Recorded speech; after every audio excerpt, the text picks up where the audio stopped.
Ya, eee, metodologi pengembangan bahasa ya, kita khususkan untuk anak usia dini. Oke, untuk hari ini mangga rekan-rekan yang, seperti biasa sesudah menonton tayangan ini rekan-rekan, memberikan sebuah kesimpulan yang menurut pemahaman rekan-rekan itu seperti apa sih yang materi yang sudah saya sampaikan untuk hari ini gitu. Oke, untuk hari ini, saya akan memaparkan sebuah materi mengenai, peranan model bahasa ya, oke. Nah, ini bisa dilihat di layar kaca rekan-rekan sekalian. Ya, kita belajar bersama mengenai peranan model bahasa. Oke.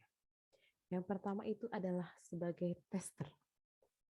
Ya, sebagai tester. Tester itu apa sih gitu ya. Nah, bisa dilihat dibaca di sini bahwa guru sebagai motivator hendaknya mengajukan pertanyaan yang dapat memotivasi anak untuk berpikir daripada mengajukan pertanyaan yang bersifat hanya mengecek apa yang anak gunakan atau lakukan.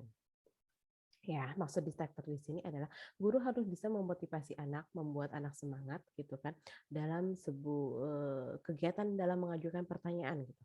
Jadi intinya anak itu sebagai ekspresif gitu ya. Bukan hanya reseptif. Kalau reseptif itu berarti anak menerima ya, penerima obrolan atau menerima materi dari orang lain. Nah, beda lagi. Kalau ini reseptif adalah guru harus bisa memotivasi anak gitu kan. Bagaimana anak punya keinginan untuk bisa mengajukan pertanyaan, mengajukan pendapat atau misalnya memberikan sebuah informasi yang penting gitu ya. Nah, gitu. Jadi, di sini anak mengajukan pertanyaan atau pendapat itu bukan hanya untuk mengecek apa yang anak lakukan, tidak, gitu kan. Tapi setidaknya kita harus memberi apresiasi kepada anak atas apa yang anak lakukan mengenai, gitu kan, mengenai pikiran-pikirannya, mengenai imajinasi-imajinasinya, mengenai ide-idenya, ya seperti itu. Itu adalah sebagai tester. Yang kedua adalah sebagai penolong. Ya, biasanya gitu kan, anak berbicara itu setengah-setengah gitu, tidak menjadi kalimat yang lengkap. Jadi kitanya sebagai orang dewasa menangkap perbicaraan anak itu, ini tujuannya apa ya? Ini maksudnya ke arah mana ya gitu. Jadi karena anak belum lengkap gitu ya. Jadi kitanya untuk bisa mengetahui apa yang anak bicarakan tuh masih masih bingung gitu, masih setengah-setengah gitu. Nah, jadi makanya guru harus bisa menolong anak untuk bisa melengkapi kalimat yang belum lengkap. Ya, supaya apa? Supaya anak nanti punya kebiasaan bahwa berbicara itu tidak boleh setengah-setengah. Nanti lawan berbicaranya gitu kan, menanggapi apa yang dia sampaikannya keliru gitu. Ya, jadi makanya guru harus menjadi penolong ya. Jangan dibantah. Kalau anak itu jangan dibantah, tapi kita sebagai guru harus bisa melengkapi apa yang anak bicarakan. Nah, itu penolong. Terus yang kedua adalah harus menggunakan kata-kata anak gitu. Ya dalam artian di sini bukan kita, memposisikan harus menjadi anak kecil gitu ya, bukan gitu kan.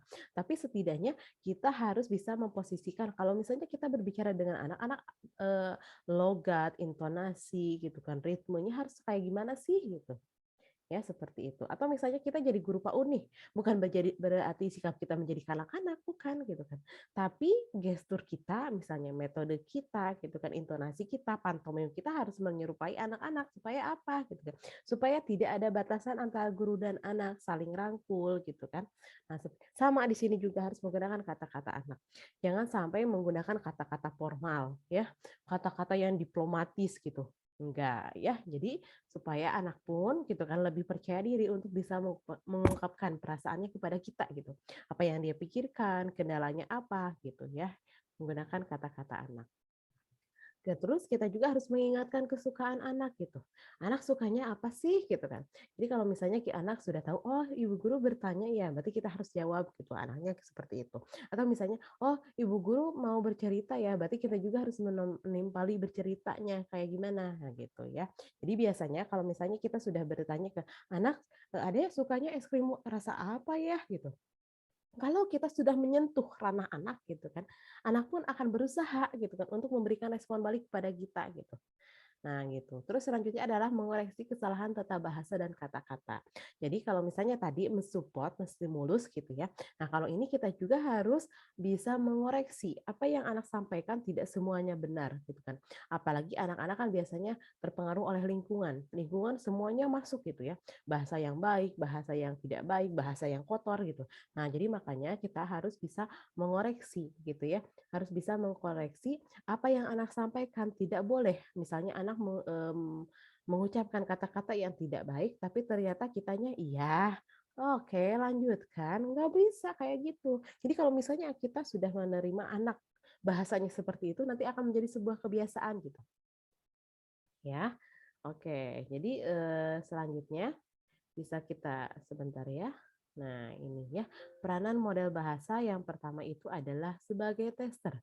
Bahwa guru itu harus bisa memotivasi anak untuk bisa mengajukan sebuah pertanyaan atau misalnya anak mengungkapkan sebuah pendapat. Nah, terus selanjutnya adalah penolong. Kalau penolong di sini dalam artian anak yang melakukan pembicaraan secara kalimatnya tidak lengkap, kita harus bisa melengkapi kalimat itu gitu ya, seperti itu.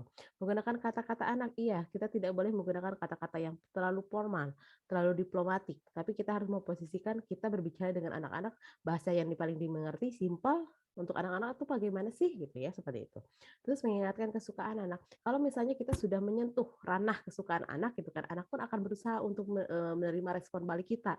Dengan cara apa? Berbicara, kayak curhat, tanya balik gitu kan, kayak gitu. Terus yang selanjutnya adalah mengoreksi kesalahan tata bahasa dan kata-kata.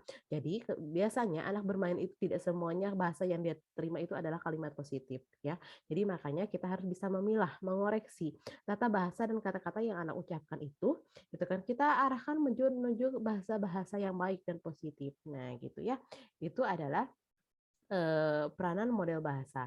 Jadi kita harus bisa menempatkan kelima model bahasa ini untuk anak-anak berada pada model yang mana sih gitu ya. Jangan sampai kita berbicara kepada anak tapi menggunakan kalimat-kalimat yang formal sehingga anak tidak mengetahui, sehingga anak tidak paham ya seperti itu.